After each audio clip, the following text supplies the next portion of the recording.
ese secreto es Jesús, tu Rey y Señor. No busques donde no hay, que la respuesta final del secreto de la vida lo tienes en Él. Ese secreto es Jesús, no busques más, ese secreto es Jesús, solo Él da. Detenido los otros días en una parada de autobuses, una persona que estaba a mi lado contempla la parte trasera del autobús. Allí se mencionaba la llegada a la ciudad de un profeta. Que traía solución para todos los problemas de la vida. Decía allí el número de teléfono bien grande. La persona que estaba a mi lado me mira y me dice: ¿usted cree que será un profeta? Querido, qué tremenda pregunta. ¿Cuántos profetas hay hoy en día?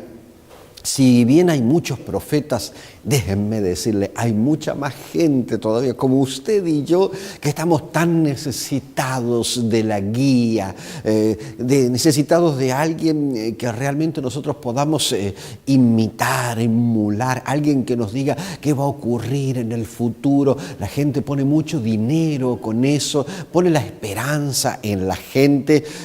Mi responsabilidad aquí es traerte palabra de papi, de tu papá Dios, de ese Dios del cielo que te ama, que nos ama tanto y que ha dejado profetas. Alabado sea el nombre de Dios. Y ha dejado profecías. Gloria sea Dios. Quédese conmigo los próximos minutos. Hablemos de profetas. Hablemos del espíritu de profecía, pero permítame introducirlo con este mensaje. Isaías capítulo 8, verso 19. Y si os dijeren, dice su papá Dios, preguntad a los encantadores y a los adivinos que susurran hablando, responded, ¿no consultará el pueblo a su Dios? ¿Consultará a los muertos por los vivos? A la ley y al testimonio, si no dijeren conforme a esto, es porque no les ha amanecido. Oiga, qué soberbio esta declaración de Dios. Saben, podría quedarme casi todo el programa hablando de esto, pero quiero avanzar. Lo primero, vea, Dios condena la consulta a los brujos. Dios condena consultar a los muertos. ¿Por qué? ¿Por qué lo hace Dios? Porque sabe que los muertos están y sabe que el que ¿Sabe Dios que el que habla por todos esos profetas, a los cuales no les ha amanecido porque están en oscuridad, son enviados del enemigo de las almas, son enviados de Satanás? Así como lo oye, quizá le suene un poco duro, pero ¿qué quiere que yo le diga si es la palabra de Dios? Dice la palabra clarito, cuando en su iglesia, cuando en su comunidad alguien diga que es profeta de Dios, evalúelo conforme a no su mente. Tenga cuidado.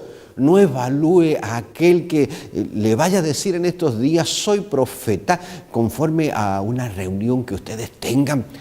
Evalúelo conforme no a su gusto. Evalúe a ese llamado profeta, evalúelo conforme a la palabra de Dios.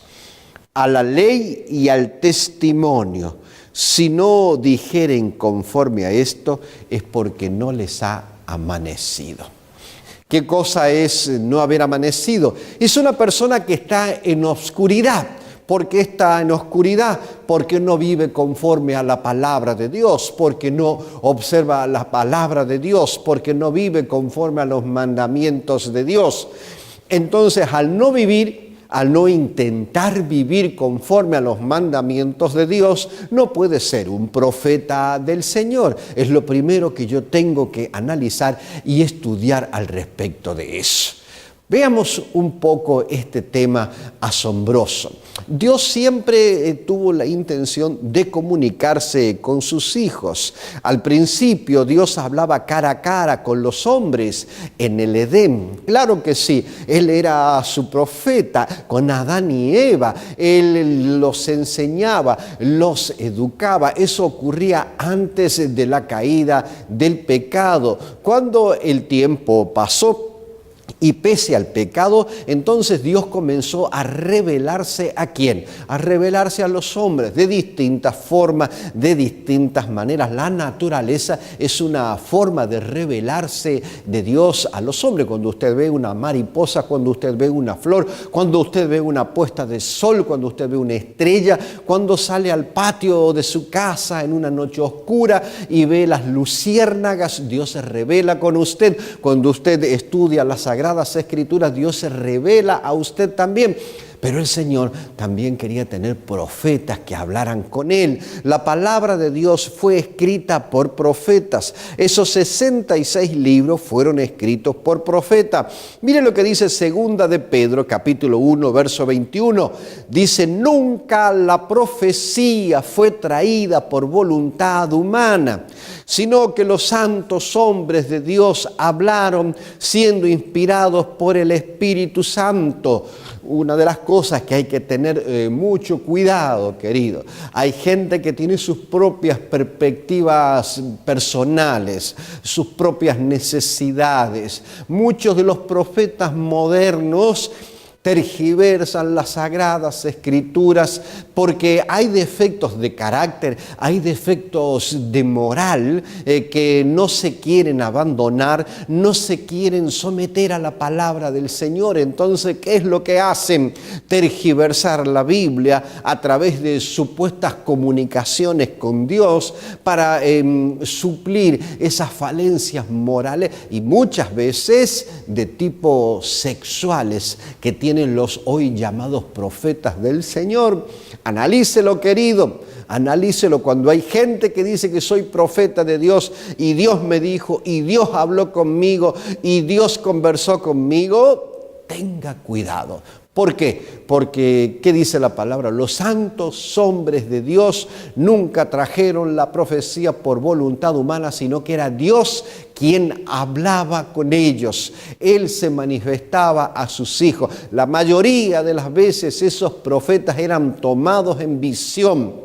No pedían ninguna profecía. En un momento determinado, un hombre, una mujer buscadora de Dios era tomado en las manos de Dios a través de un sueño o a través de una visión, aunque estuviesen despiertos, y allí Dios les hablaba y les mostraba profecía. Libro de Números, capítulo 12, verso 6. Y les dijo, oíd ahora mis palabras. Cuando haya entre vosotros profeta de Jehová, le apareceré en visión, en sueños, hablaré con él. Así les dijo Dios, cuando haya un profeta, les apareceré en visión, le apareceré en sueños. ¿Comprenden lo que quiero decirle? Sería la visión un evento sobrenatural, pero también habría que probar al profeta. ¿Cómo lo probábamos? Isaías 8:20, a la ley y al testimonio. Si no hablaren conforme a esto, es porque no les ha amanecido. No olvide la palabra testimonio, como es la vida de la persona. Es una persona que vive en pecado, es una persona que vive contra la voluntad de Dios. ¿Cómo es posible que yo piense que Dios va a tomar en visión y va a tomar a un hombre en esas condiciones para ser profeta del Señor? Y usted del otro lado me dice, pastor, entonces los profetas eran perfectos. No eran perfectos, pero tenían una vida consecuente a querer buscar de Dios. Eran amantes de hacer la voluntad de Dios. Tenían gran respeto por Dios. Querían hacer la voluntad del Señor y el Señor veía ese corazón naturalmente bueno y entonces allí Dios lo tomaba porque su testimonio era bueno. La palabra de Dios dice lo siguiente. Efesios capítulo 4, verso 11 al 3. Dice, el Espíritu Santo escoge a sus profetas.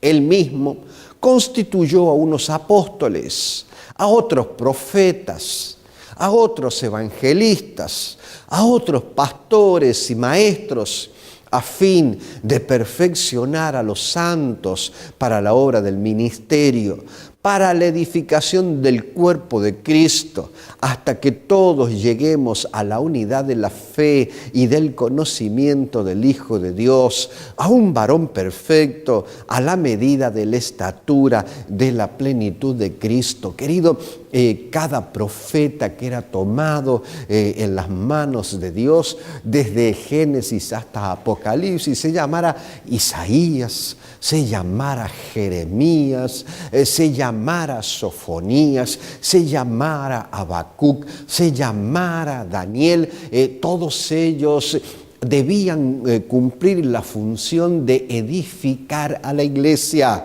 ¿Hasta cuándo? Para llevarla al perfeccionamiento de la palabra del Señor. O sea, cada persona que dice que es profeta, como en la Biblia, su mensaje tenía que ser un mensaje de amonestación, tenía que ser un mensaje que llevara a la gente, que nos llevara a nosotros a reconocer nuestra propia condición, a buscar de Dios, a buscar de la santidad, a crecer en Dios. Esos eran los mensajes que debían dar los profetas. Eso es lo que dice la palabra del Señor. Pero dice mucho, pero mucho más la palabra del Señor. Vean conmigo en el libro de Ezequiel, capítulo 3, verso 17, dice: el profeta comunicaría siempre la palabra de Dios. Hijo de hombre, yo te he puesto por atalaya a la casa de Israel. Oirás pues tú la palabra de mi boca y los amonestarás de mi parte. El profeta amonestaba.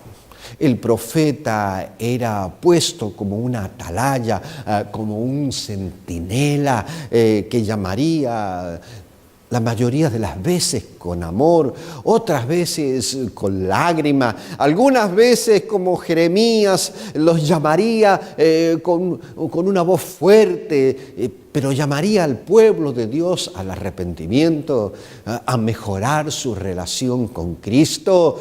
Nunca el profeta de Dios llamará al libertinaje, jamás de los jamases.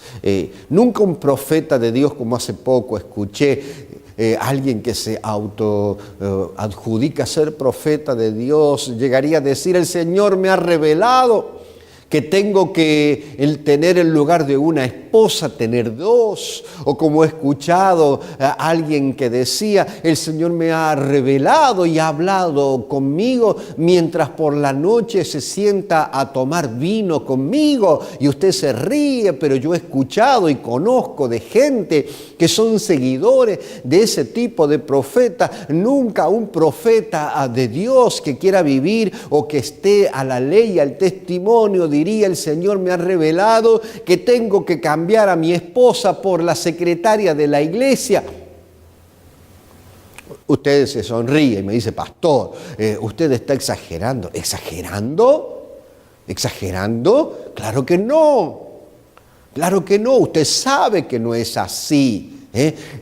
Alguien que diga: el Señor me ha revelado que tienen que darme una cantidad de dinero mayor para tal cosa, para la iglesia.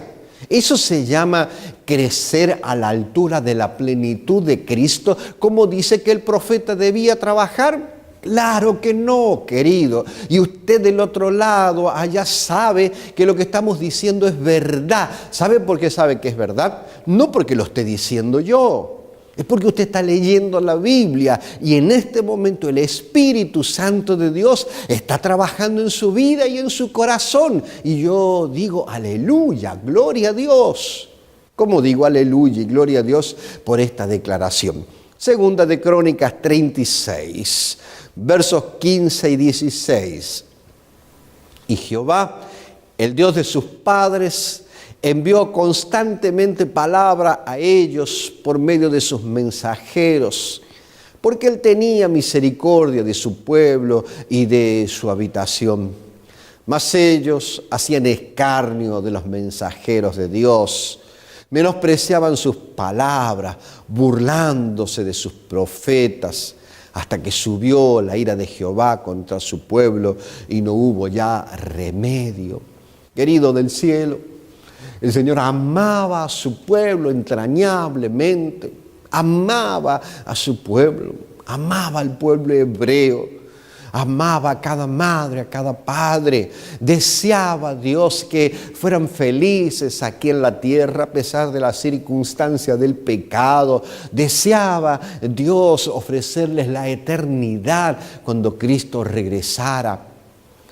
Enviaba a los profetas, enviaba mensajes de amonestación, los mataban, los perseguían, se burlaban de ellos hasta que la misericordia y la paciencia de Dios se terminó.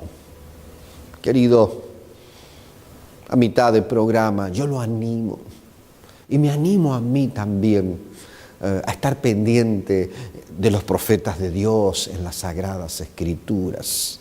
A estar pendiente del mensaje de Dios. Si usted está del otro lado allí viendo esto, Dios le está hablando.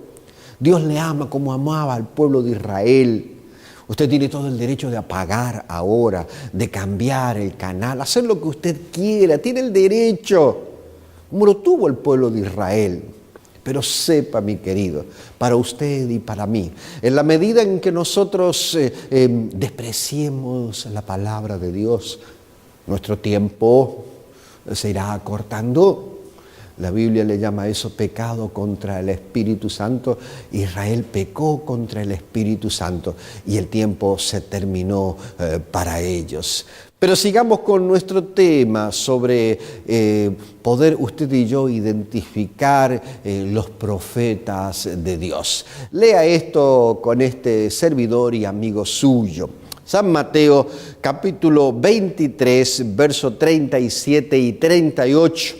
Jerusalén, Jerusalén, que matas a los profetas y apedreas a los que te son enviados.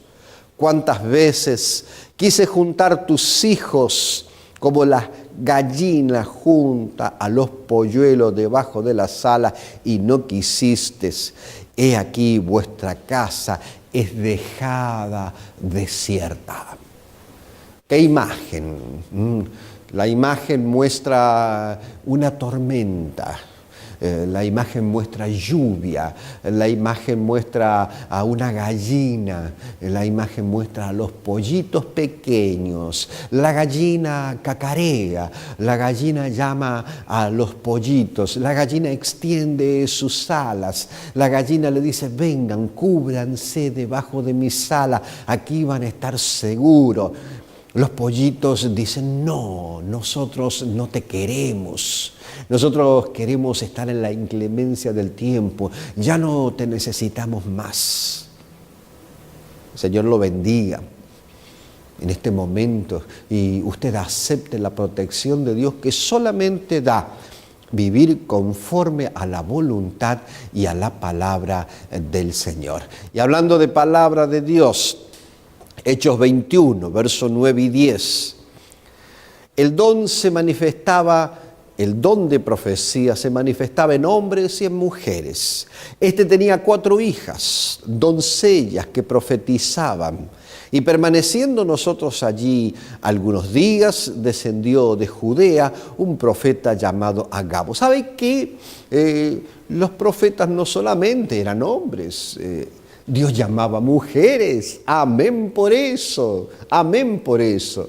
Yo creo que en cada iglesia hay mujeres buenas, mujeres cristianas, mujeres que cuando suben a un púlpito y abren una palabra de Dios, ellas hablan por Dios y estimulan a la congregación a buscar mucho del Señor. Había hombres profetas, había mujeres profetas también. El Señor no discriminaba con respecto a eso. Esté claro, porque es total y completamente bíblico.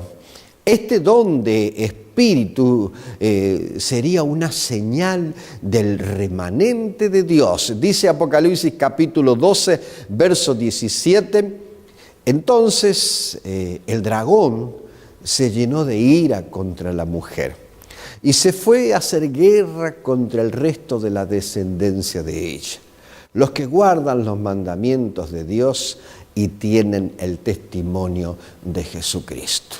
Apocalipsis le dice las características del pueblo remanente del Señor. Dice que ese pueblo remanente sería observador de los mandamientos de Dios. ¿Por qué? Isaías 8:20, a la ley y al testimonio, si no hablaren conforme a esto, es porque todavía están en la oscuridad. Obviamente, Satanás, la serpiente antigua que se llama Diablo y Satanás, perseguiría ¿a quién justamente? A ese tipo de gente al final de la historia. No tiene Satanás que tomar tiempo en perseguir a aquellos que no quieren vivir conforme a la voluntad de Dios. Él va a perseguir a aquellos que tienen el testimonio de Jesucristo y tienen algo más también. Mire qué dice la palabra. Apocalipsis 19:10. Adora a Dios, porque el testimonio de Jesús es el espíritu de la profecía. Satanás perseguiría a la iglesia. Y dice la palabra, adora a Dios, porque el testimonio de Jesús también se manifestaría al final de los tiempos en espíritu de profecía. El Señor, en el tiempo de Daniel, tuvo un profeta. El Señor en el tiempo de Jeremías tuvo un profeta. El Señor tuvo a Isaías como profeta. En momentos terribles de su pueblo a través de la historia siempre levantó profetas. Y usted se pregunta y dice, pastor, ¿y en este tiempo el Señor levantará profetas? Oiga, a la ley y al testimonio, si no hablaren conforme a esto, es porque no les ha amanecido. Adora a Dios y recuerda que existe el espíritu de ¿qué? El espíritu de profecía. Y ahora vamos a una parte bien interesante de este tema. Vea conmigo. Primera de Tesalonicenses capítulo 5 versos 19 al 21 dice, no apaguéis el espíritu, no menosprecéis las profecías, examinadlo todo, retened lo bueno. Lo animo ahora a examinarlo todo y retener, ¿qué cosa? Lo bueno. Le voy a mostrar algo, usted lo examina y espero que se estimule su conciencia para leer y estudiar un poco más al respecto de esto. ¿Sí? Bueno, hablemos un poco del espíritu de profecía al final de los tiempos. Un verdadero profeta debería hablar de acuerdo con la palabra de Dios. Sus predicciones tendrían que cumplirse, mostraría la verdad de Dios a las personas, estimularía la obediencia de los 10 mandamientos. Un profeta verdadero se producirían buenos frutos en su vida, confesaría que Cristo vendría en carne. Un verdadero profeta prepararía al pueblo de Dios para encontrarse con el Señor. Y allí un montón de versículos en la Biblia que usted puede hacer una pausa y apuntarlos o pedir al terminar una serie de estudios de lo que nosotros estamos viendo. Ahora, retenga esto si le interesa. Elena de White vivió hasta los 88 años. Recibiendo más de 2.000 visiones y sueños proféticos y escribiendo más de 20.000 páginas. Esta mujer que recibió un golpe, esta mujer fue tomada por Dios. Elena de White dice, a consecuencia de un accidente, ella pudo frecuentar la escuela solamente por 3 años, pero escribió con gran habilidad y precisión divina sobre los más diversos temas de las Sagradas Escrituras. Elena de White recibió su primera visión a los 16 años en una reunión de oración donde estaban presentes más de 60 personas. A partir de allí, el único propósito de Elena siempre fue llevar al lector profundo amor por Cristo, dándole una mejor comprensión de la Biblia, ayudándole a vivir una vida mejor y más santa. Elena de White escribió un libro que, por ejemplo, yo se lo voy a recomendar. Se llama El deseado de todas las gentes. Es una biografía de la vida de Jesús realmente apasionante, total y completamente bíblica. Le animo a buscarla y a considerarla, o por ejemplo un librito bellísimo, pequeño, que se llama El camino a Cristo, a la ley, al testimonio. Si no hablaren conforme a esto, es porque no les ha amanecido. Nos acusan muchas veces a los adventistas del séptimo día de que nosotros creemos más en Elena de White que en las Sagradas Escrituras. Nada más lejos de la verdad. Nuestro norte ha sido, es y será siempre la palabra. Pero lea lo que esta profeta llegó a decir. Tomo la Biblia tal como es, como la palabra inspirada. Hermanos, no se ocupe ninguna mente ni mano en criticar la Biblia. Aferraos a vuestra Biblia y a lo que dice esta profeta del Señor. Jamás, en los jamases, nunca intentó que sus escritos, recomendaciones o visiones dadas por Dios estuviesen por encima de la palabra del Señor. Claro que no. Para ella la palabra de Dios era lo más importante. ¿Sabe? Ella dijo en algún momento, la Biblia es la luz mayor, mis escritos son la luz menor. La luz mayor ha sido, es y será las Sagradas Escrituras, queridos. El espíritu de profecía necesario para conducir la iglesia. Lo animo de corazón, ya somos amigos, a estudiar más sobre este tema. No lo cierre, no lo desprecie y sobre todo tenga cuidado. Cuando alguien vaya a su iglesia y diga que es profeta, evalúelo de acuerdo a Isaías 8:20, a la ley y al testimonio. Si no hablan, si no viven conforme a eso, ¿es por qué? Es porque no les ha amanecido, y si no les ha amanecido es porque están en oscuridad. Y ya no son tiempos, mi querido, ni para usted ni para mí, en andar en oscuridad. El secreto de la vida trae luz a nuestra vida. El secreto de la vida nos saca el temor. El secreto de la vida nos encamina al reino de los cielos. El secreto de la vida tiene nombre y apellido y se llama Jesucristo. Abrácelo, respételo y póngalo muy, pero muy cerca de su corazón.